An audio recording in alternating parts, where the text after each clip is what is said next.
Tiger, Rory, DJ, all #1 in the world, all know how to drop that club into the slot coming down. You know that point about halfway down where that club shaft just rides just above the right forearm from the down the line angle. This is where Hogan said, "I wish I had 3 right hands," that famous line.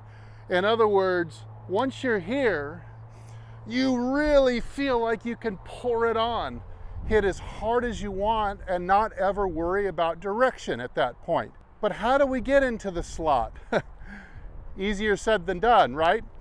Well, right after this, we're going to talk about step by step the various moves that need to be synchronized or put together in the downswing in order for you to get into the slot just like the best there is on TV. I'm not going to tell you that it's easy and lie to you. Take some practice, but with a little bit of stick-to-itiveness, I think you can improve on getting into the slot and therefore get longer and straighter with all of your shots. So stay tuned.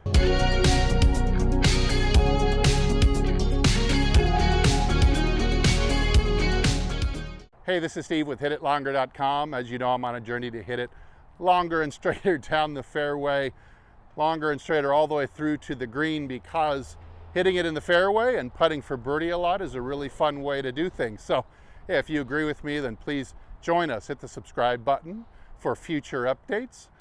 Like this video if you got some benefit, and leave a comment down below if you have any questions. All right, let's get going. We've got 4 steps or subtle moves to cover that I think are the crux of what drops the club into the slot. 3 are going to be in the lower body or in the pivot, and 1 of them is going to be a very key move in the arms. All right, move #1. From the top of the swing, let's assume that you've reached at least a reasonable position at the top of the swing, and something like this. Notice here that my left butt cheek has circled down and around my right butt cheek, so it is off the chair behind me. I've rotated my hips, in other words. I've shifted and turned to make a good backswing. The first move, if we're going to drop this club in the slot and shallow it, is to return the butt cheek back to the wall. So we're going from a 1 butt cheek on the wall back to 2 equally, just like that. You'll notice that kind of puts me into a little bit of a squatting look, like that, as now both my knees are flexed. So what goes together with this simultaneously, maybe even should be #1, is stepping down into my left heel. Stepping down and returning the butt cheek to the wall. Not stepping into the instep. Stepping down onto the outside of the heel, returning the butt cheek to the wall. And that's going to really do a good job getting you started at getting into the slot with those 2 details. Now notice how I was practicing so slow. You can practice these at home, and I would encourage you to practice these hundreds and hundreds of times, these 2 moves to get you started. Notice that I have not resisted with my upper body as I've made these 2 moves. Step down, return the cheek. I'm letting my torso rotate back to the ball again as I do that. Now, because I used the down the line angle there was a move #3 that's kind of hidden to you, and that is the lateral movement of the left hip targetwards. It's going to be 5 or 6 inches or so in order for me to get to the left post. So here comes the step down on the heel, return the left butt cheek to the wall, and I start sliding it targetwards this way. Okay, so that combination of 3 things in your pivot is going to create, #1, that lateral shift will create a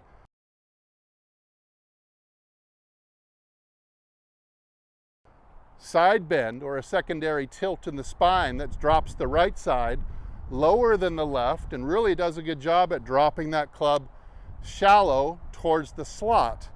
Those 3 things by themselves are not going to be enough to really get you in position, but certainly they'll give you a big start. They should be practiced all together at once. It's I have my heels off the ground, it's step down, butt cheek returns and starts to slide towards the target, or even left of the target would be fine too. My chest is not resisting, it opens up with it, and that's getting me pretty close to that 3 right hands position. All right, the fourth idea, I said there'd be one in the arms. If you've watched my videos for a while, you know that I've kind of detailed this and known as the pizza box move. It's simply going to be a shallowing move that happens here in the upper arm and the forearm by turning them counterclockwise. So here I come into the top of the swing, and as I'm stepping over, you see I'm going to do a little bit, watch this all by itself. It's this. Not just at the forearm, but notice that my upper arm also rotates. It's a lot easier to do it if you start here, like Matthew Wolf might be, if you're just trying to feel it. So you go from here and here, and you're putting that elbow kind of in the lead like that. So that motion is happening simultaneously as you're stepping down onto the heel. So all this, so what makes it very tricky is you've got all these key moves all happening within less than a blink of an eye. You'll have to practice these things over and over and over again very slowly until they start to become reflexive to you. Here we are here, and step down, return the butt cheek, and unwind the forearm. Now I'm really in that slot position. I can move down the wall and really take a whack at it with my 3 right hands. All right, let's see if I can get that club into that slot position. And if not, then that's okay. I'll just keep working on it. It's not perfection, it's about a journey. Let's see, I really want to get, this is a 4-iron, I really want to get this thing riding just above my forearm in the slot. See if I can do that.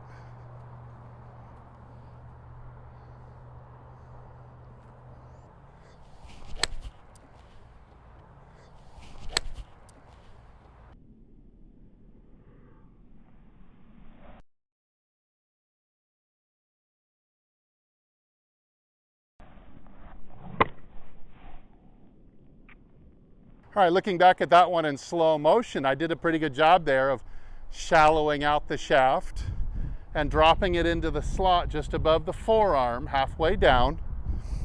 This move is not super comfortable to me yet. I'm used to having it be a little higher in the slot, not quite as shallow. So I've got some work to do yet on my journey, getting into the slot just like the best drivers of the golf ball ever. Remember, keep in mind that these 4 items are all happening in one jump like this. So you've got to practice them eventually all together this way.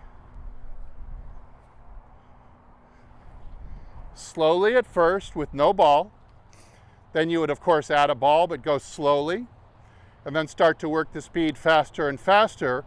Count on this taking you some time and a lot of repetition, but definitely worth the effort, and you'll be so much happier. You'll be so glad that you learned how to do it.